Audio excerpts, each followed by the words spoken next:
আটাইতকৈ ডাঙৰ কথা UPSC পৰীক্ষা দিওঁতেও ক'তো নেট নাকাটে। UPSC যে অল ইণ্ডিয়াত যে আটাইতকৈ ডাঙৰ পৰীক্ষাটো UPSC নহয় জানো? UPSC পৰীক্ষাৰ কাৰণে নেট কাটিব নালাগে। অসমত 3rd গ্ৰেড আৰু 4th গ্ৰেডৰ পৰীক্ষাৰ কাৰণে মোবাইলটো নিবলৈ নিদিয়েই, তাৰ পাছতো আকৌ নেটটো কাটি দিব লাগে সব 3.5 কোটি মানুহ। কি ভয়ংকৰ গৃহ বিভাগ, কি একদম দক্ষ গৃহমন্ত্ৰী হয়নে?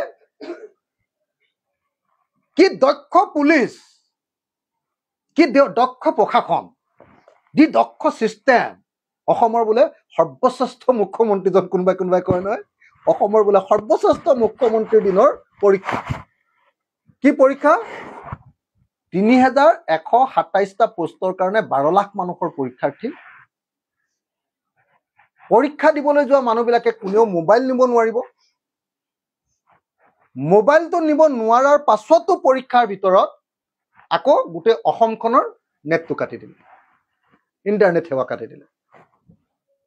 এনেকুৱা ভয়ংকৰ হিটলাৰী শাসন পৃথিৱীত ক'ৰবাত আছে নেকি কওক?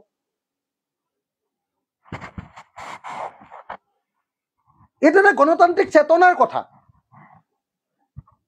যে 3127টা পোষ্টৰ কাৰণে হোৱা এটা পৰীক্ষাত 3.5 কোটি মানুহৰ স্বাধীনতা হৰণ কোনেও কৰিব নোৱাৰে। এইটো কৰিব নোৱাৰে। আৰু এটা গৃহ বিভাগ আছে য'ত মোবাইল ফোন নিবই নোৱাৰে, তাত আকৌ ইণ্টাৰনেট সেৱা কটাৰ প্ৰয়োজন ক'ত? য'ত ভাৰতবৰ্ষত UPSC পৰীক্ষাৰ কাৰণে ইণ্টাৰনেট সেৱা কাটিব নালাগে, তাত অসমত 3rd গ্ৰেড আৰু 4th গ্ৰেড পৰীক্ষাৰ কাৰণে ইণ্টাৰনেট সেৱা দিনটোৰ কাৰণে কট।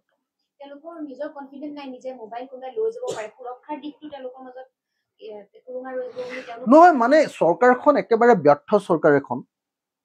চৰকাৰখন একেবাৰে মানে কি ক'ব আপোনাৰ, একদম অদৰকাৰী চৰকাৰ এখন।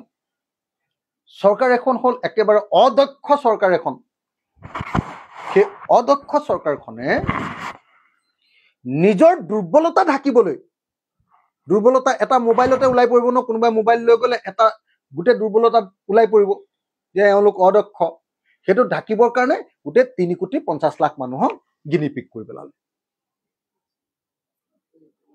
ধন্যবাদ।